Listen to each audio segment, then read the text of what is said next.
On May 5th, 1957, parents John and Florence Pollock were devastated when twin daughters Joanna and Jacqueline died in a fatal car accident.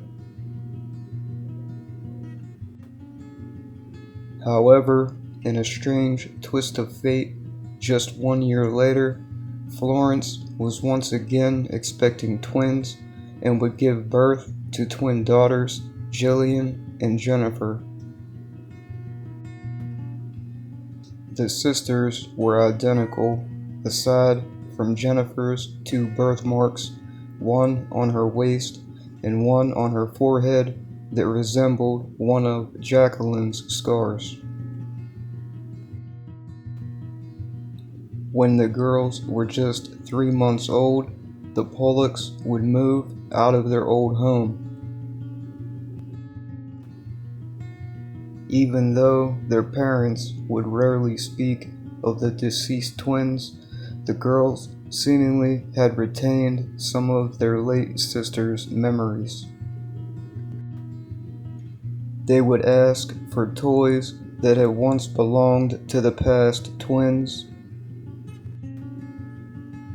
The girls would recognize certain landmarks while traveling near the Pollocks' old home, and they both had a seemingly irrational fear of cars, even screaming, "The car is coming to get us," while approaching oncoming traffic. Fortunately, around the age of 5, the memories would pretty much have faded, and the two girls would go on to lead normal lives.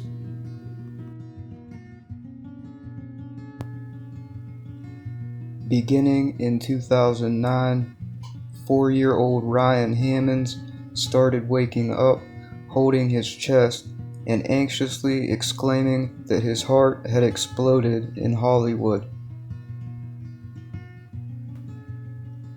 Ryan would later give more details to his mother Cindy, like how he used to live in a house in Hollywood on a street with the name Rock in it.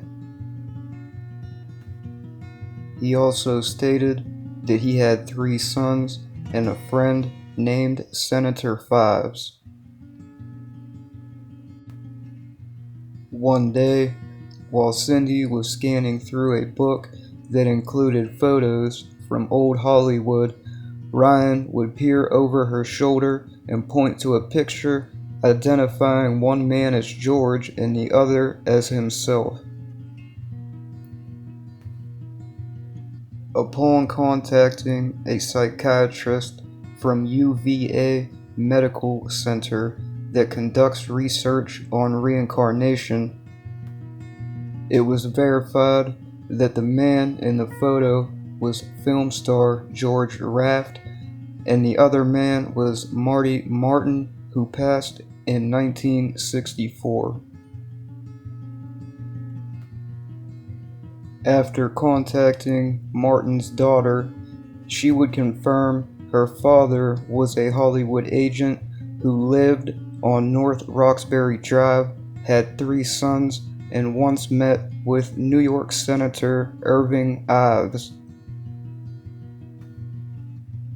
Immediately after meeting with Martin's daughter, Ryan would lose all interest in his Hollywood memories. The psychiatrist explaining that upon reuniting with a loved one, it allows the reincarnated soul to have closure and move on. While visiting a Civil War battlefield called Sunken Road in Maryland, retired Fire Chief Jeffrey Keene was suddenly struck by a flurry of emotions. So intense were these feelings, he thought he might be having a heart attack. After the physical pain subsided, he felt an unexplainable connection to the area. He would later explain his experience to a psychic who asked if he believed in reincarnation when he suddenly felt the urge to say the words, "Not yet." Following this, he would read an article in a Civil War magazine about a Civil War general known as General Gordon. Gordon had fought in a battle at Sunken Road and was well known for repeatedly shouting "Not yet" during the battle. Upon further researching Gordon's life, Keene would find that he had marks on his body in places Gordon was said to be wounded. Furthermore, Keene was admitted to the hospital on his 30th birthday with a severe pain in his jaw. And, coincidentally, Gordon had been shot in the face at the age of 30. A 3-year-old boy from Golan Heights was born with a red birthmark on his forehead, which he said was from being slain in a past life.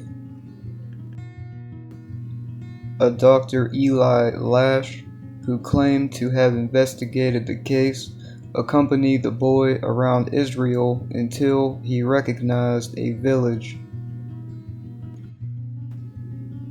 After walking around the village for a while, the boy approached a man and said, "I used to be your neighbor. We had a fight and you killed me with an axe." The boy then brought Lash and the accused man to the spot he said he was buried. A skeleton was said to have been found with a skull wound matching the boy's birthmark. The man would eventually confess to murdering his neighbor 4 years earlier.